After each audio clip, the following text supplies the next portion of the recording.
आप लोग उत्तर प्रदेश में विधानसभा के लिए हो रहे आम चुनाव में कोरोना नियमों का पालन करते हुए अपनी पार्टी के उम्मीदवारों के समर्थन में मुझे सुनने के लिए यहाँ इकट्ठा हुए हैं, तो उसके लिए मैं आप सभी लोगों का हार्दिक दिल से आभार प्रकट करती हूँ।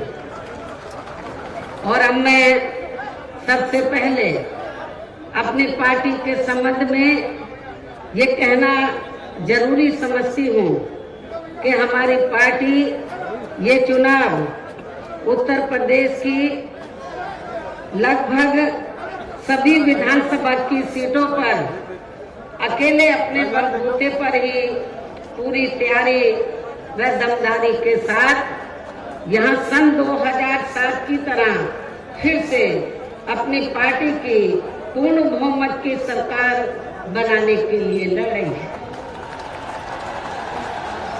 ताकि आपको वर्तमान में भाजपा के चल रहे जातिवादी, संकीर्ण, अहंकारी व तानाशाही वाले शासन से मुक्ति मिल सके। इसके साथ ही हमारी पार्टी ने पूर्व की तरह इस चुनाव में भी बीएसपी से जुड़ने की तादाद को ध्यान में रखकर फिर उसी अनुपात में ही यहाँ सर्व समाज के लोगों को टिकट भी दिए हैं।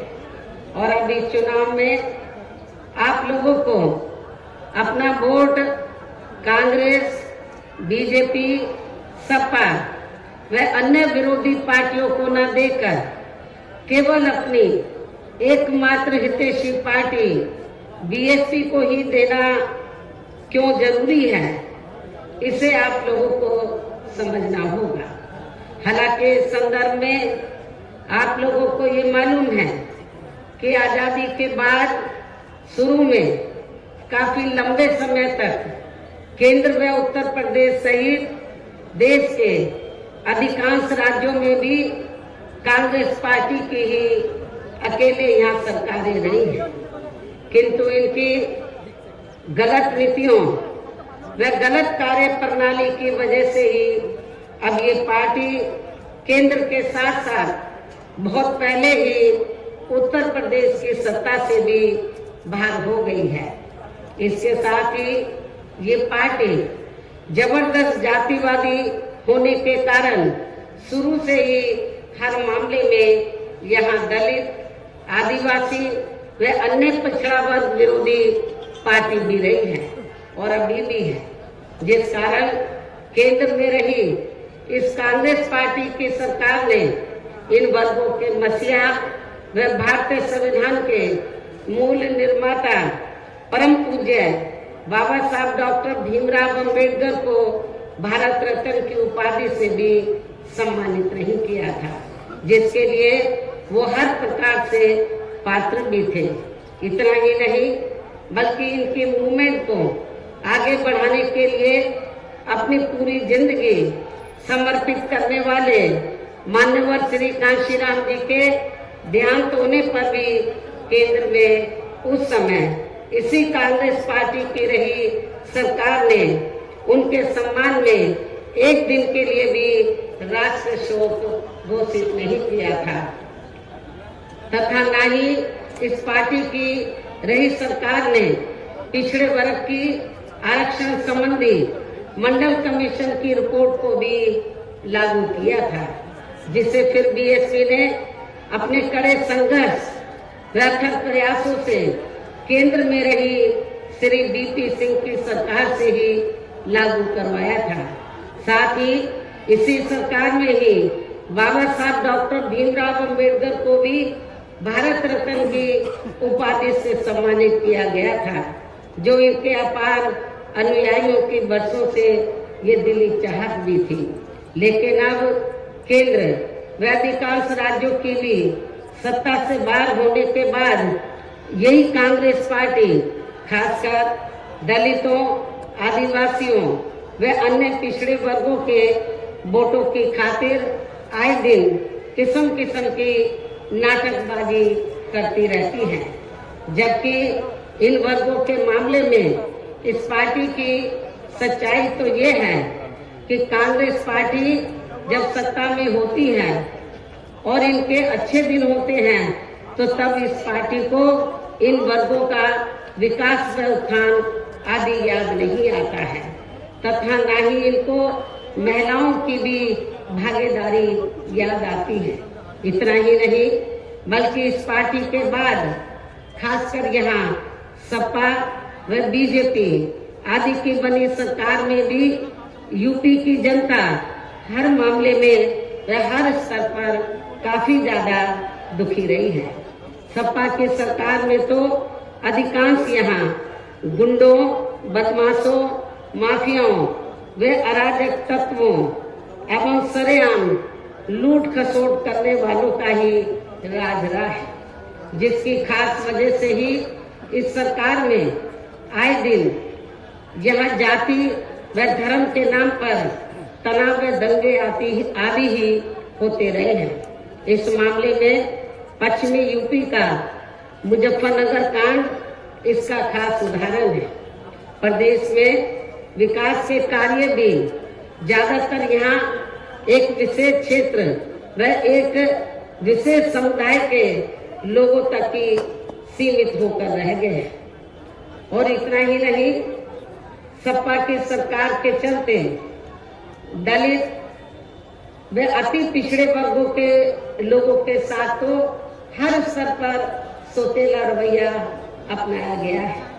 आप लोगों को ये मालूम है कि जब सपा पावर में आई तो सपा सरकार ने एक काम ये किया सबसे पहले सत्ता में आते ही कि हमारी पार्टी की सरकार ने जो दलित और अन्य पिछड़े वर्ग में समय समय पर संत गुरु और महापुरुष हुए तो उनको आदर सम्मान देने के मकसद से उद्देश्य से हमारी पार्टी की सरकार ने जिन नए जिलों के नाम इनके नाम से रखे, नई योजनाओं के नाम इनके नाम से रखे तो उनको बदल दिया। और इतना ही नहीं, मैं सरकारी कर्मचारियों को भी ये बताना चाहती हूँ कि जब पदोन्नति में आरक्षण को लेकर तो पार्लियामेंट में बिल आया तो यही समाजवादी पार्टी थी जिसने इस बिल को फाड़ दिया था और इस बिल को पास नहीं होने दिया ताकि जो दलित वर्ग के लोग हैं उनको पदोन्नति में आरक्षण की सुविधा न मिल सके। ये समाजवादी पार्टी का कैरेक्टर है, चाल चरित्र है। इसी प्रकार भाजपा सरकार की भी नीतियां व कार्यशैली अधिकांश यहाँ जातिवादी, पूंजीवादी एवं आरएसएस के संकीर्ण एजेंडे को ही लागू करने पर टिकी रही है, जिससे प्रभावित एवं शिकार हुए लोगों का इस सरकार में सही से विकास व उत्थान आदि नहीं हो सका है। साथ ही इनका हर स्तर पर काफी ज्यादा उत्पीड़न भी किया गया है। धर्म के नाम पर हमेशा यहाँ तनाव व नफरत आदि का वातावरण ही बना रहा है, ये किसी से छिपा नहीं है। प्रदेश में हर प्रकार के अपराध भी काफी ज्यादा बढ़े हैं। खासकर दलित व महिलाएं भी इस सरकार में कतई भी सुरक्षित नहीं रही है, लेकिन मीडिया में इनके आंकड़ों को ज्यादातर दबा दिया जाता है।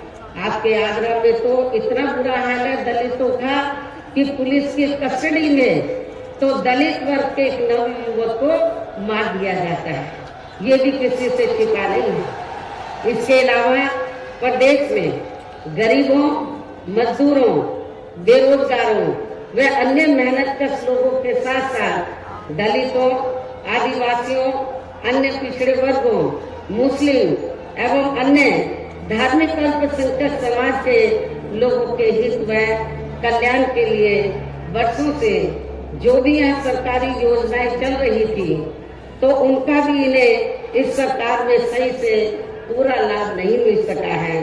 खासकर दलितों व पिछड़ों को आरक्षण का भी पूरा लाभ नहीं मिल सका है, क्योंकि इन्होंने ज्यादातर सरकारी कार्य प्राइवेट सेक्टर के जरिए ही कराए हैं, जिसमें इनके लिए आरक्षण की कोई भी व्यवस्था नहीं है। सरकारी नौकरियों में भी इनका आरक्षण का कोटा भाजपा सरकार में भी पूरा नहीं किया गया है। मुस्लिम व अन्य धार्मिक अल्पसंख्यक समाज के लोगों के साथ तो बीजेपी की सरकार में अधिकांश इन्होंने पक्षपात वाला रवैया ही अपनाया है। इतना ही नहीं बल्कि इस बार बीजेपी की सरकार में अपर कास्ट समाज में से विशेषकर प्रबुद्ध वर्ग भी हर मामले में अपने आप को काफी ज्यादा उपेक्षित रहा है। इसके अलावा इनकी गलत आर्थिक नीतियों के कारण यहाँ गरीबी, बेरोजगारी व महंगाई आदि भी काफी ज्यादा बढ़ी है। खासकर चुनाव घोषित होने से पहले तो डीजल, पेट्रोल व रसोई गैस आदि की आए दिन बढ़ी कीमतों ने भी जनता की काफी ज्यादा मुश्किलें बढ़ाई हैं और ऐसा लगता है कि चुनाव खत्म होने के बाद उन्हें इनकी कीमतें बढ़ा दी जाएंगी। इसके साथ साथ उत्तर प्रदेश सहित पूरे देश के किसान भी केंद्र सरकार की गलत नीतियों के कारण काफी ज्यादा दुखी व परेशान रहे हैं और अभी भी परेशान हैं।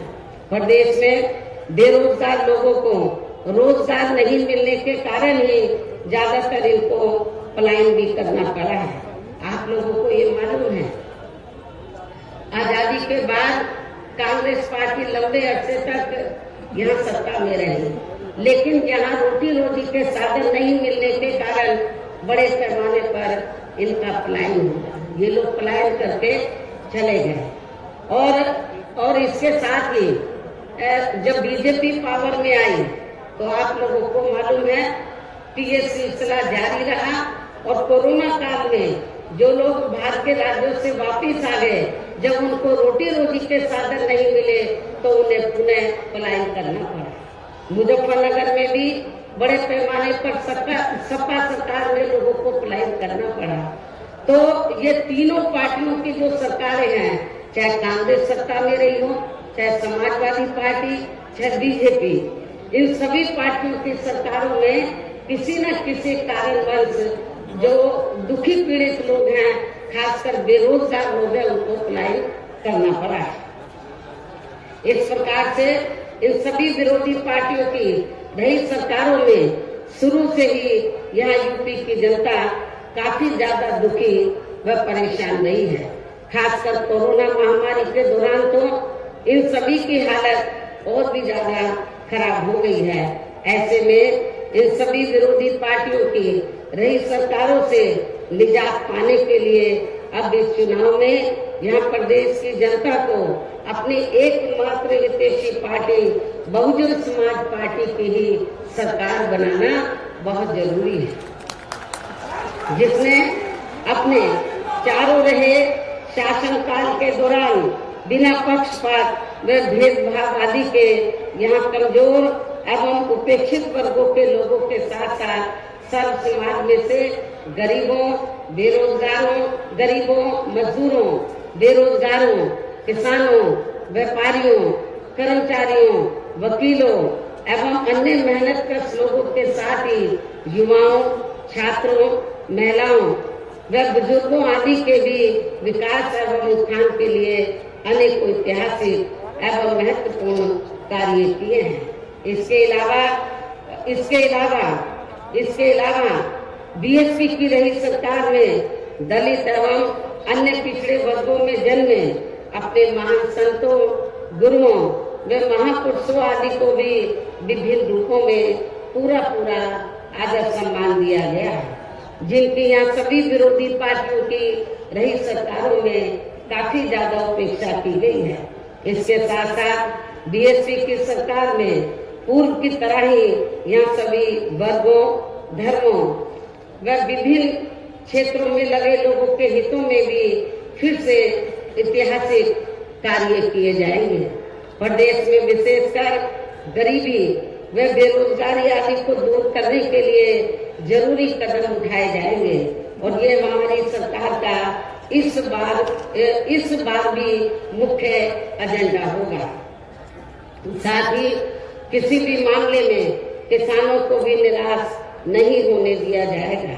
इसके अलावा आपके इस क्षेत्र के जो भी आपके आगरा मंडल में तो सभी जिलों में जो भी स्थानीय समस्याएं होंगी तो उन्हें भी जरूर दूर किया जाएगा। वैसे आप लोगों को मालूम है कि आगरा और फिरोजाबाद में तो जो यहाँ स्थानीय कारोबार चल रहे हैं इनकी कुछ समस्याएं हैं तो उनको भी दूर किया जाएगा। ये भी मैं आप लोगों को विश्वास दिलाना चाहती हूँ। साथ ही केंद्र व यूपी सरकार के भी विवादित, इसके साथ ही केंद्र व यूपी सरकार के भी विवादित नियमों व कानूनों को यहाँ जल्दी से लागू नहीं होने दिया जाएगा। इतना ही नहीं बल्कि बीएसपी की रही सरकार में जिन महान संतों, गुरुओं एवं महापुरुषों आदि के आदर सम्मान में व उनके नाम पर जनहित की जो अनेकों योजनाएं शुरू की गई थी, साथ ही नए जिलों के नाम भी रखे गए थे, तो उन्हें अधिकांश, जैसा कि मैंने आप लोगों को बताया कि उन्हें अधिकांश सपा सरकार द्वारा बदल दिया गया है, जिससे उनके प्रति इनकी हीन व जातिवादी मानसिकता भी साफ झलकती है तथा जिन्हें फिर बीएसपी की सरकार बनने पर जरूर बहाल कर दिया जाएगा। इसके साथ साथ बीएसपी की रही सरकार में सर्व समाज के व विभिन्न क्षेत्रों में लगे लोगों के हितों में जो अनेकों महत्वपूर्ण व ऐतिहासिक फैसले लिए गए थे, जिन्हें सत्ता परिवर्तन होने पर बाद में सपा व बीजेपी की सरकार ने ज्यादातर दरकिनार कर दिया है, तो उन्हें भी फिर से शुरू किया जाएगा। इसके साथ ही बीएसपी की सरकार बनने पर यहाँ बीजेपी व सपा आदि के शासनकाल की तरह कानून व्यवस्था को किसी भी कीमत पर खराब व लचर नहीं होने दिया जाएगा और हर स्तर पर कानून द्वारा कानून का राज कायम किया जाएगा। जाति व धर्म के नाम पर यहाँ लोगों का किसी भी प्रकार से शोषण व उत्पीड़न आदि नहीं होने दिया जाएगा। खासकर कानून व्यवस्था को बेहतरीन बनाने के लिए विशेष अभियान के तहत व दलगत राजनीति से ऊपर उठकर यहाँ गुंडों, बदमाशों, माफियाओं व अन्य आपराधिक एवं अराजक तत्वों को भी जेल की सलाखों में ही भेजा जाएगा। जहां मेरी सरकार में इनकी जेल के बाहर नहीं बल्कि जेल के अंदर ही सही जगह होती है।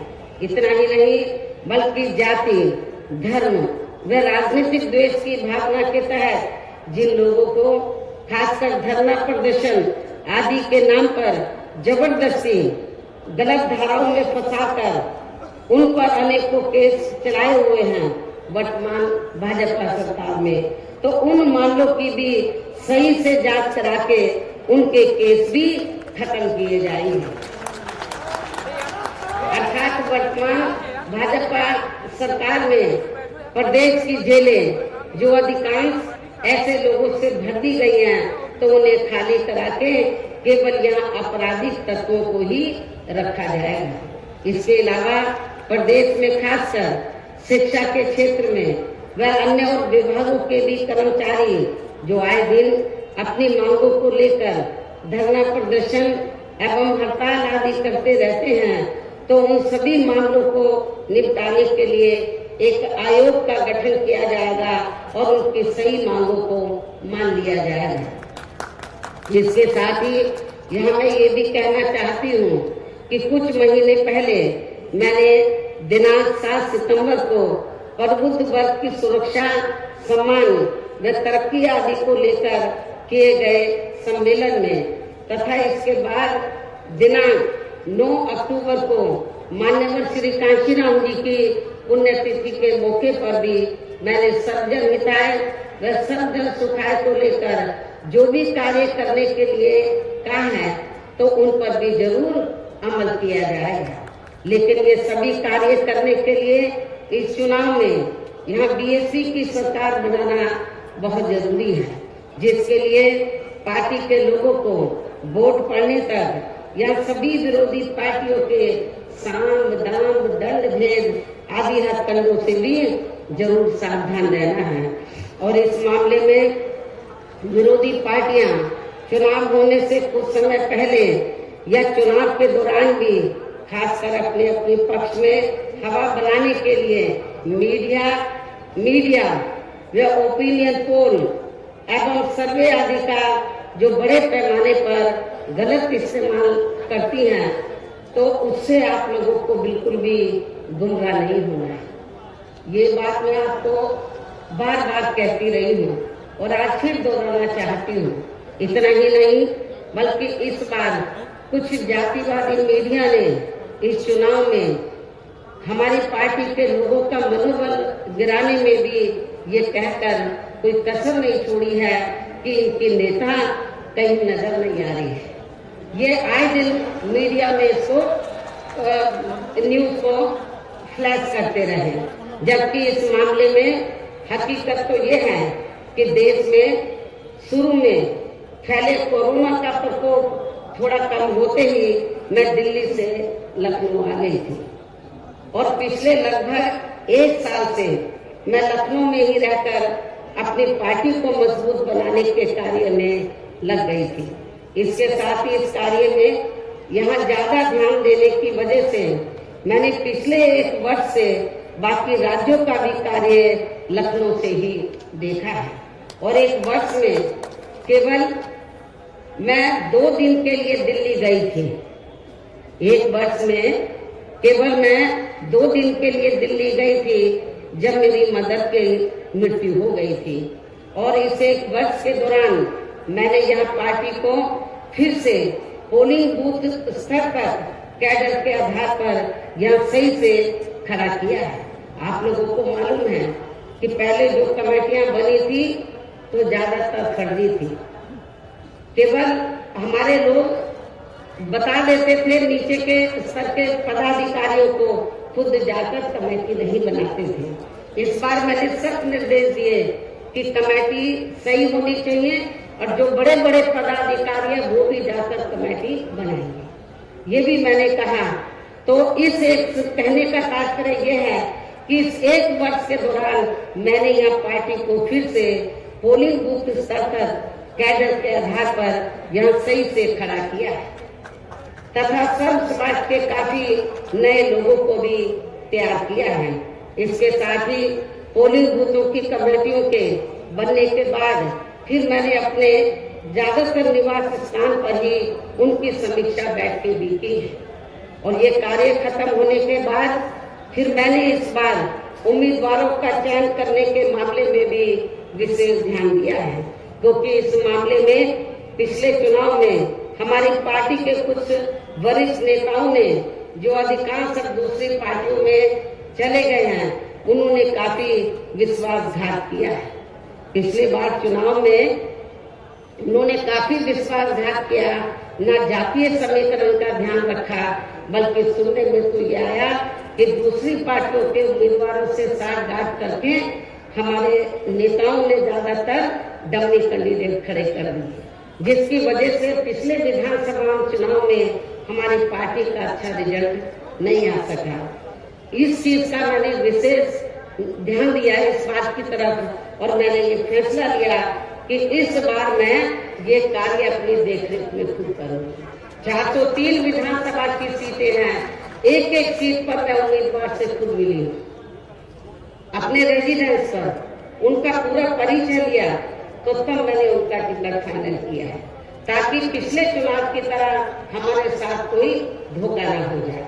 और इसके बाद जैसे ही मैं इस कार्य से कल मैं फ्री हुई इस कार्य से, तो आज मैं अपनी पार्टी के उम्मीदवारों को जिताने की अपील करने के लिए यूपी की दलितों की खास राजधानी आगरा में आप लोगों के बीच में आ गई हूँ।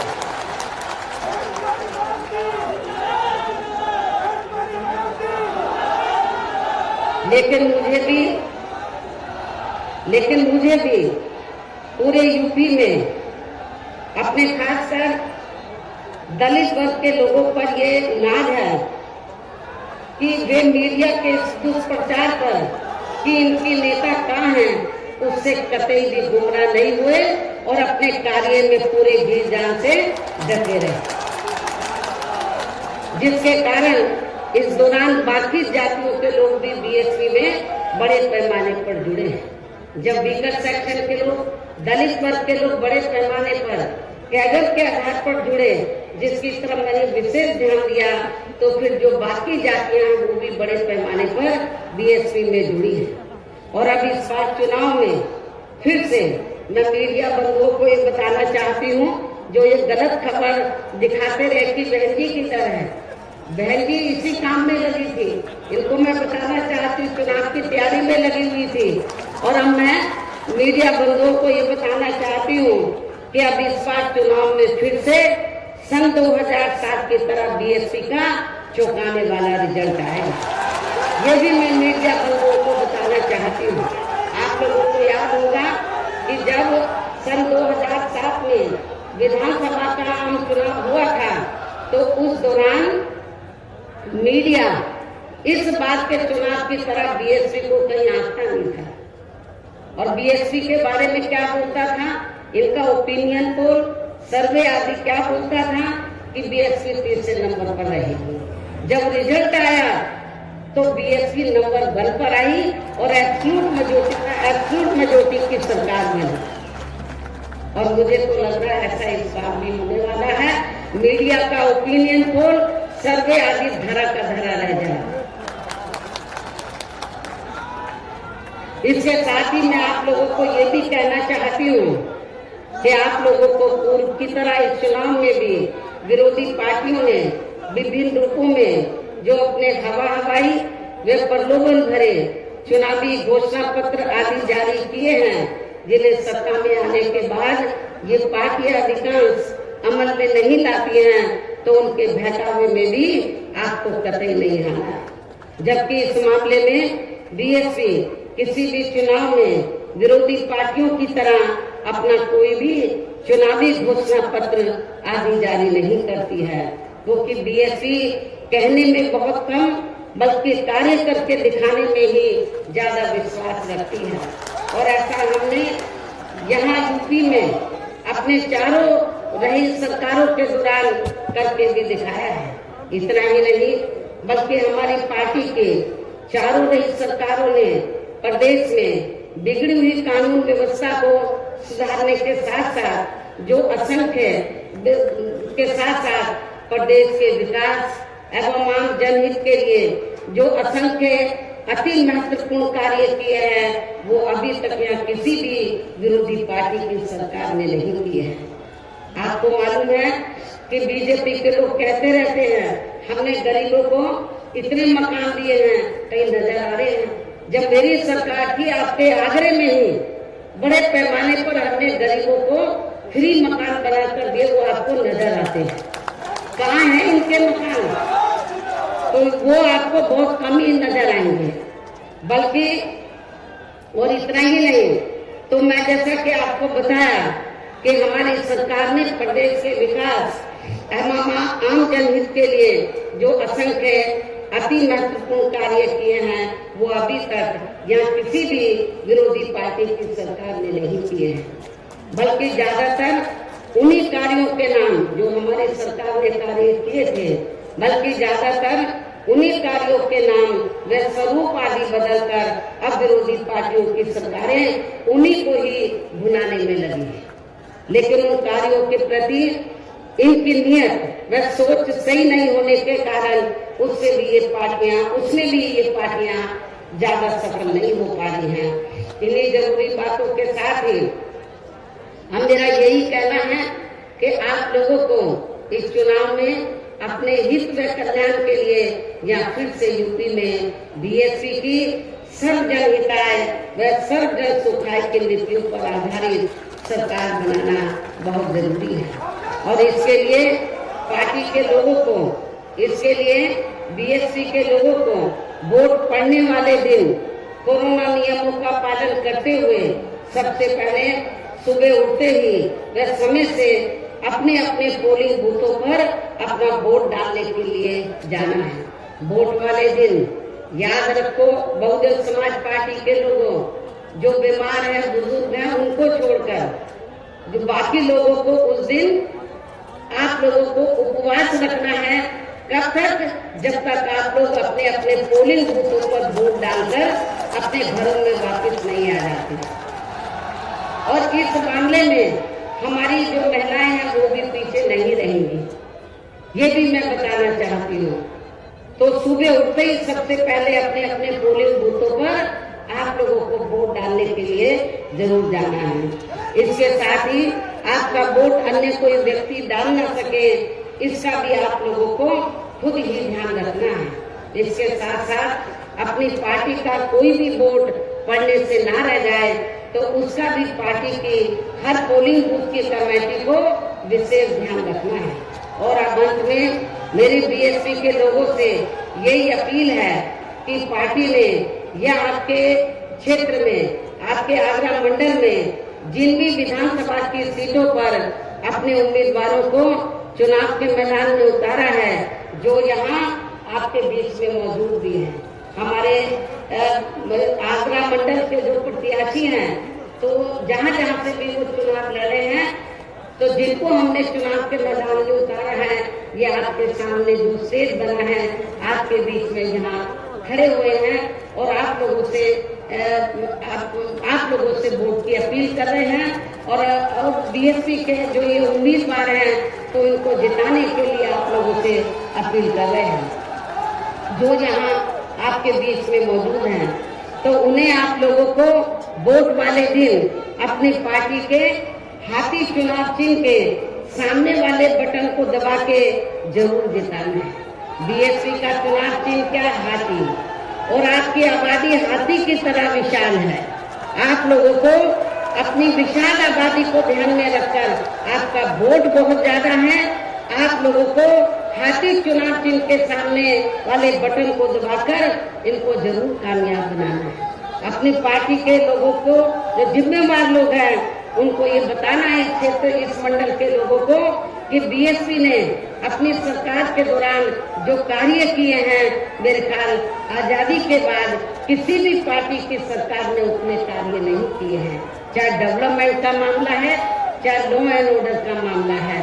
और इतना ही नहीं, जिन हमारे संतों, गुरुओं और महापुरुषों को बरसों से आदर सम्मान नहीं मिला था, उन्हें भी हमारी पार्टी की सरकार ने पूरा पूरा आदर सम्मान दिया है। और जब आप लोग लखनऊ जाते हैं, पहले का लखनऊ आप लोगों ने देखा होगा और मेरे सत्ता में आने के बाद का लखनऊ देखा होगा। लोग बाहर के राज्यों से आते हैं, विदेशों से आते हैं, कहते हैं कि ये तो लखनऊ की तस्वीर बदल गई, लखनऊ की तस्वीर बदल गई। और इतना ही नहीं, आपके आगरा मंडल में भी मैंने काफी काम किया।